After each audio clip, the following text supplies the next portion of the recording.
I've done reviews like this in the past before. In the military or in the Army, we have the after action review or things like that where we talk about, what was the mission, did we accomplish it, 3 sustains, all that kind of stuff. But we lost this job.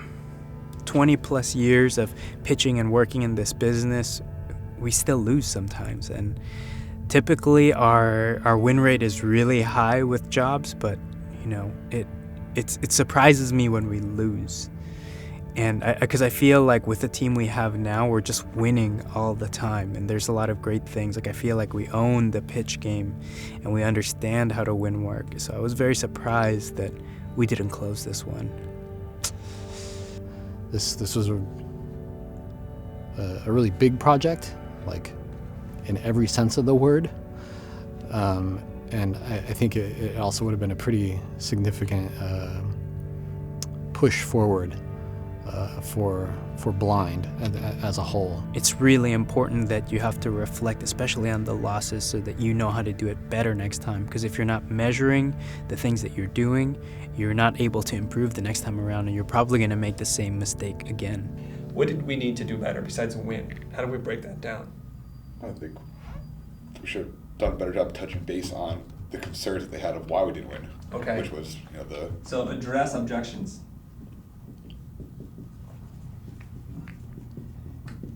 Now, the reason why the client gave to us as why we didn't get the job was they wanted to work with somebody, what I remember, correct me if I'm wrong, somebody they've worked with before.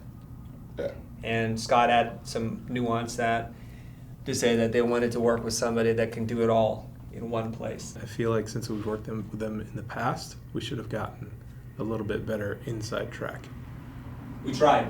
We did try. Yeah. We tried. We tried multiple times. There's no way we can get more of an inside track because I called my sources, you guys, it was a department that nobody had worked with. Yeah. So there's no way to get inside that track unless somebody here knew the CEO or something, and we would drive it from the top bottom. The fact that we got considered for this, considering how far out of range it was for us, was the inside track. Otherwise, they would be not even invited, I think. Yeah. Because definitely nothing in our portfolio suggests that we've done this before. Right. And so this is always the problem. And this is the number one thing that we're always going to encounter, which is we don't have, I'm going to say, do not have domain expertise. Mm-hmm. We've been able to overcome this before.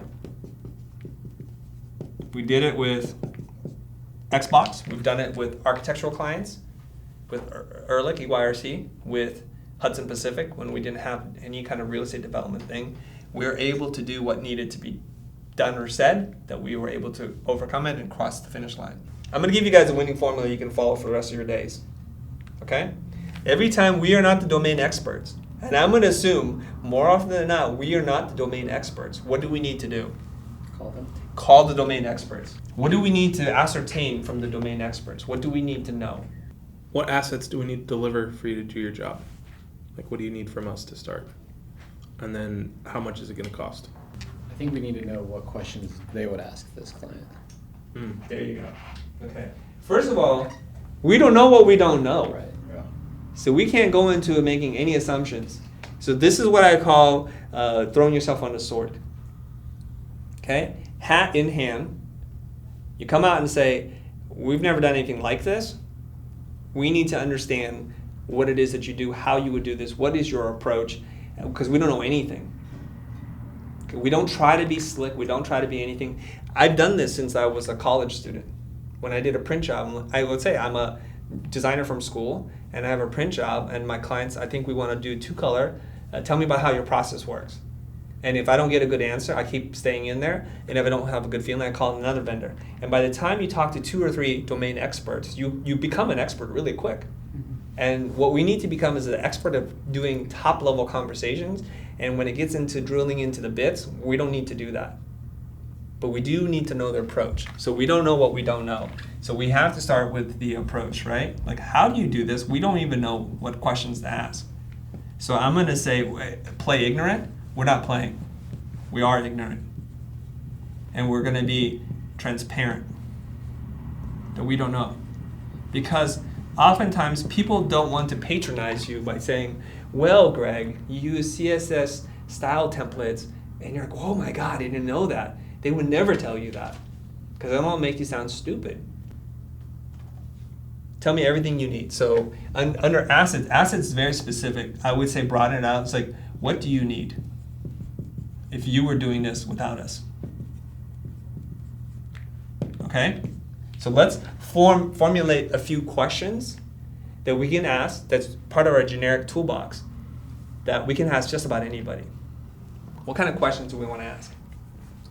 I already wrote them all down, but I'm not going to tell you. What I would ask is, knowing what you know on the surface, what do you think something like this would cost and involve? Like, how many people would this go? What are some of the issues that you usually run in with jobs like this? Okay. Basically, where does this break? Where does this break? Where does it tend to break? How and where does this break, okay? Right. So I'll use the broadest terms so that you can adapt it for anything. And I'm going to say fail, okay?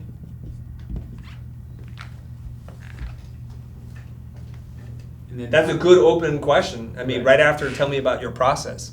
right. How do you work? And then with the process and how do you work, how should we be involved in this, and how do you see yourself being involved in this process? How do we partner up with you? Right. Or what does your ideal partnership look like? Is that okay? Right. That's really easy, right? You guys do this, this, and that, and we do this. Mhm. Clients ask this, we do that. Right. Clients want this, you do that. What are the big important milestones for a project like this?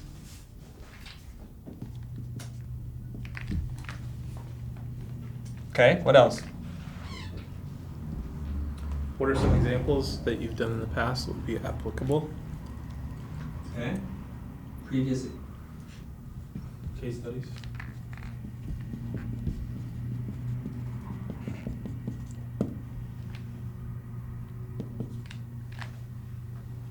I sometimes ask if an engineer on the other side or an expert on the other side, what terms do I need to be most aware of?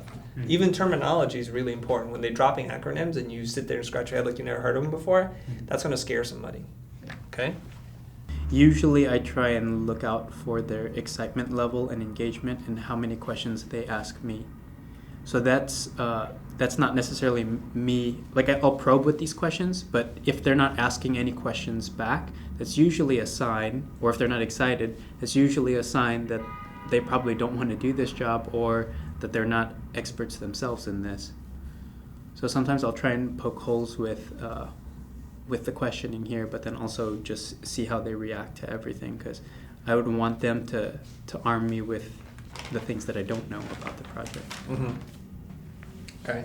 So from their response, you can tell that's really interesting, you see, because what you're saying is if they don't ask questions or aren't engaged, Mm-hmm. that's a bad sign. Okay, so if they don't ask, what we're going to say, smart questions. Yes. And if they don't seem excited, Mm-hmm.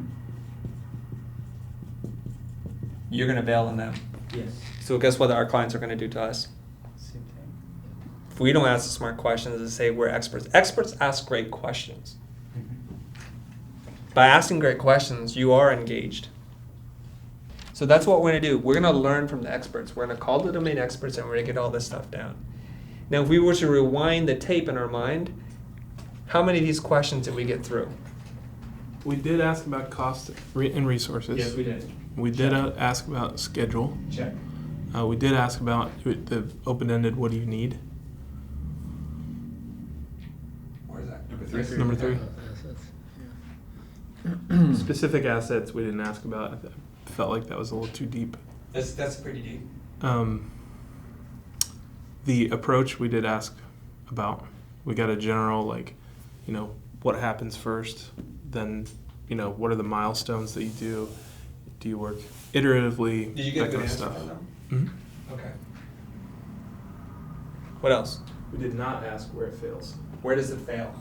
And that was one of their questions to us. Mm-hmm. yeah. And I'm going to challenge Ben a little bit in terms of their approach, because they also asked us how many days do we need to facilitate, and we're like 1. That's when your buddy called you back up and said, no, it's more like 10 or 12. or something like that. That's a big gap between what we said and what is normally done within the world of software. Okay, so this is where some of this is like they cannot give us a generic answer.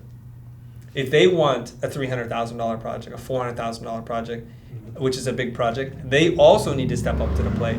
If they're not willing to work and partner with us, then they're not a good partner either. So we want to get into the dirt. What we can't do is assume that we can put in the effort of a $200,000 job and walk away with $1 million job. Because ultimately, we all know this in this room, we're going to double up on the price on this thing for the mere, it's a luxury tax. It's because we're so smart, we're so good at managing projects and we have access to clients, well, we better behave it like that because they're doing all the work and yet we're making all the profit. Literally, we're making all the profit, right? So that's where we have to be really good at that. And I think that was a clear sign after the call when we got more information, like this is not, so to me, it's like we didn't understand really how this thing was going to be done. We had a cursory understanding and therefore we're not an expert. Because we can overcome these objections, but only by being smart on the call and being clear in the proposal too. What else? We asked about case studies, Yep. Yeah, we have case studies. and we asked about what questions should we be asking. And what questions did they tell you? They give us a list. Yeah, Did we ask them a bunch. Yeah. Okay. The roles and responsibility ideal partnership thing, we didn't ask, they did. Who did? Our partner. Okay. So they Our asked partners us. asked us, Yeah. and what did we say to them? Give them a complete description. We'll handle the UX and UI design, and then you guys handle back Okay, end. so we told the experts what we're going to do. Yeah. So we know that that's not a good thing. Right. And they're going to defer to us because they don't want to step on our toes. Right. That's what they're going to do. So I think when we come in at the very beginning and say, you know what, we don't know what we don't know, we need you to walk us through and explain this, and you need to spare like 2 hours to sit here and talk to us because it's 2 hours worth of potential $400,000 job to you. If it is, then let's do it. We don't need to do it with the top level people. We can do it with whoever you have. We do really need to sit down and strategize. This is all strategy. How have you guys won this thing in the past? Did we ask them for a proposal that they put together for another project just like this? Let me get back to you about that.